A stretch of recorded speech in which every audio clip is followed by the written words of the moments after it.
Tourist guide में से लता बोल रही हूँ। देखिए, सबसे पहले तो मैं महोदय जी को ये याद दिलाना चाहती हूँ कि आपने बोला था कि मैं देते देते थक जाऊँगा और आप मांगते मांगते थक जाओगे। तो ये चीज़ें जो है ये आप याद करिए और हमें कुछ दीजिए। और हमारी जो मांगे हैं जो हम कई दिनों से कर रहे हैं कि हमें कार्मिक विभाग में शामिल किया जाए, तो मेरी आदरणीय जी से यही विनती है कि भाई जो भी आपने कहा था वो हमें करें, हमें कार्मिक विभाग में शामिल करें। क्योंकि हम पर्यटक गाइड जो हैं हमारी कोई वैल्यू नहीं है। हमें सबसे पहले तो हर जगह ये प्रूफ देना पड़ता है कि हम लोग ऑथेंटिक गाइड हैं। उसके अलावा हम सुबह से शाम तक टूरिस्ट का वेट करते हैं, कभी मिलते हैं कभी नहीं मिलते हैं। उसके बाद में कभी हमें अपनी मेहनताना का ये बोलना पड़ता है कि भाई टूरिस्ट कहते नहीं आप 400 ले लो 500 ले लो, तो जो भी है उसमें हमें एग्री होना पड़ता है। तो अगर हमें कार्मिक विभाग में शामिल किया जाए तो हम पढ़े लिखे हैं सब लोग, यहाँ जितने भी गाइड आए लगभग बहुत हायर एजुकेटेड हैं लोग।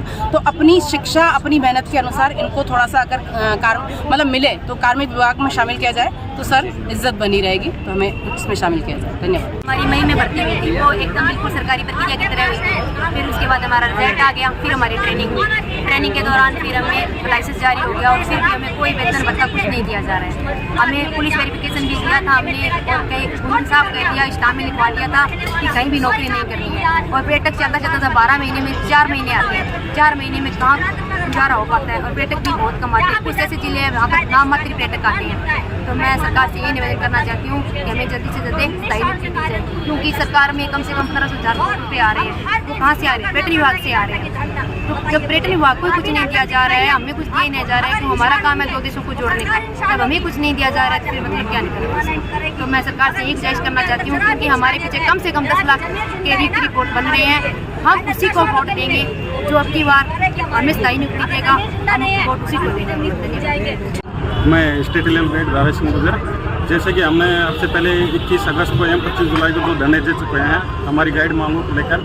सरकार के द्वारा हमें एक गवर्नमेंट प्रक्रिया गवर्नमेंट प्रोसेस के तहत हमारा चयन हुआ है। अभी 2021-22 के बजट के अंतर्गत 6000 वैकेंसी हुई। उससे पहले की जितने भी सीनियर गाइड भर्ती थे उन सबको हमारी एक साथ मांग लेके चल रहे हैं। सरकार से हम मांग करते हैं कि हमें कार्मिक विभाग में शामिल करें, हमें स्थायी नियुक्ति दें। हम एक सरकारी प्रक्रिया के तहत चयन हुआ है। हमने गवर्नमेंट की प्रक्रिया के तहत ऑनलाइन फॉर्म भरा, हमने एग्जाम दी। उसके बाद हमसे एफिडेविट लिया गया कि ना हम कोई गवर्नमेंट जॉब कर सकते हैं ना अदर प्राइवेट जॉब कर सकते हैं। हमने डॉक्यूमेंट वेरिफिकेशन कराया। उसके बाद सरकार ने हमें लाइसेंस प्रोवाइड कराया। लाइसेंस में ये है कि हमारे प्रेजेंट टाइम में ये हालत हो रही है, किसी भी डिस्ट्रिक्ट के अंतर्गत किसी को कोई रोजगार नहीं है। 2-4 डिस्ट्रिक्ट को छोड़ के, जयपुर जैसलमेर उदयपुर को छोड़ के हमारे गाइडों के अंतर्गत ये हालत हुई है कि जो जाते हैं 100 किलोमीटर दूर से उनको 100 रुपये किराए का नहीं मिल रहा। वहाँ पर बहुत ज़्यादा उनकी छवि खराब हो रही है। हम राजस्थान की कला संस्कृति को रिप्रेजेंट करते हैं, हम देश की संस्कृति को, इतिहास, कल्चर को रिप्रेजेंट करते हैं। उसके बावजूद क्यों सरकार गाइडों के भविष्य के बारे में क्यों नहीं सोचती? हमें एक लीगली तौर पे प्रोसेस के तहत हमारा चयन हुआ है। सरकार से हमें 1 रुपये नहीं मिल रहा, ना सरकार के द्वारा हमें कोई सरकारी योजनाओं का लाभ मिल रहा, ना कोई भत्ता वगैरह मिल रहा। से निवेदन यही करते हैं कि गाइड जो आपकी कला संस्कृति को उभारते हैं, आपके यहाँ के इतिहास के बारे में बताते हैं, उनके बारे में सोचें। हम गहलोत सरकार और राजस्थान सरकार से निवेदन है कि इन्हें सरकार कार्मिक विभाग में शामिल करें, हमें मासिक वेतन दें। धन्यवाद। प्रेजेंट और अपनी उपस्थिति दर्ज कराएं। मैं चाहता हूँ अपने दोनों हाथ ऊपर करना, दोनों प्रदर्शन करें।